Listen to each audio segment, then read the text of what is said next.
तो चलिए अब हम एक और क्वेश्चन सॉल्व करते हैं।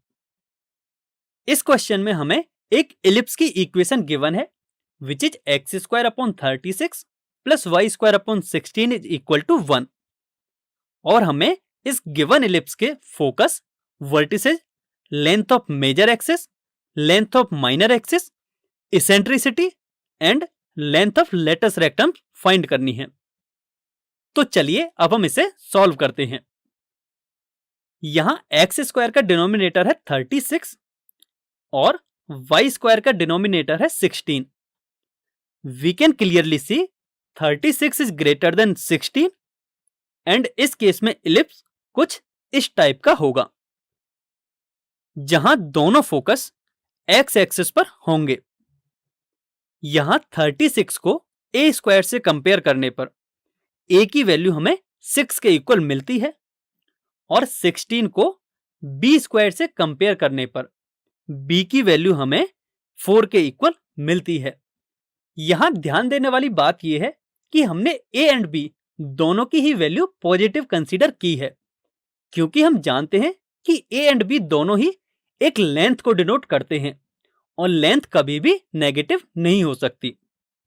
एल एल डैश इलिप्स का लेटस रेक्टम होगा where L L dash is equal to 2b square upon a होता है जिसमें ए एंड बी की वैल्यूज पुट करने पर हमें यह मिलता है जिससे कि हमें length of latus rectum 16 upon 3 के इक्वल मिल जाता है। A and A dash ellipse के वर्टिसेज हैं where coordinate of A is 6,0 and coordinate of A dash is -6,0। तो इस प्रकार लेंथ ऑफ मेजर एक्सिस जो कि 2a के इक्वल होती है इसकी वैल्यू हमें 12 के इक्वल मिल जाती है।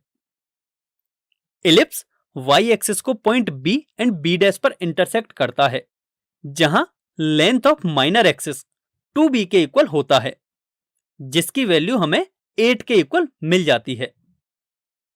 अब हम c को इस फॉर्मूला से कैलकुलेट करेंगे जिसमें a स्क्वायर की वैल्यू 36 एंड b स्क्वायर की वैल्यू 16 पुट करने पर हमें c की वैल्यू स्क्वायर रूट ऑफ 20 के इक्वल मिलती है।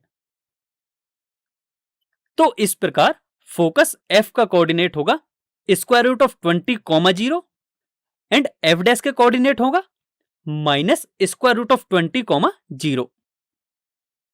हम पढ़ चुके हैं कि e की वैल्यू c अपॉन a के इक्वल होती है। अब हम इसमें जब a की वैल्यू 6 एंड c की value square root of 20 put करते हैं तो हमें e की वैल्यू मिल जाती है स्क्वायर रूट ऑफ 20 अपॉन 6 जिसे सिंप्लीफाई करने पर हमें इसेंट्रिसिटी e की value square root of 5 upon 3 के इक्वल मिल जाती है। आई होप आप सभी को यह क्वेश्चन अच्छी तरह से समझ में आ गया होगा।